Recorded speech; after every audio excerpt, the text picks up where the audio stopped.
What's up, everyone? Welcome to Program Your Remote. Today we're going to do a quick video and show you how to connect your phone to a 2019 Dodge Challenger.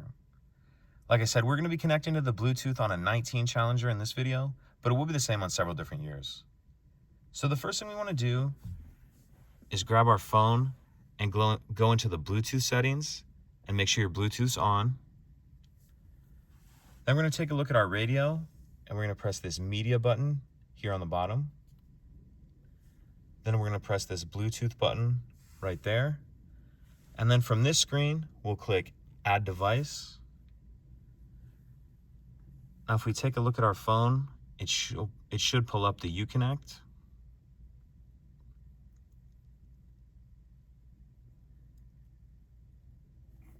We see the Uconnect there. Go ahead and click that. Now you want to make sure this pin number here matches the pin number displayed on your radio. We'll go ahead and click yes on the radio. And then on our phone, we'll click pair.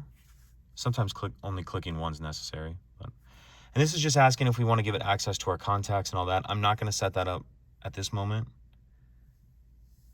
But that's it. Now we're connected. If you have any questions, please let me know. If you could take a second to like and subscribe, it helps us out, and I'd appreciate it. Thank you.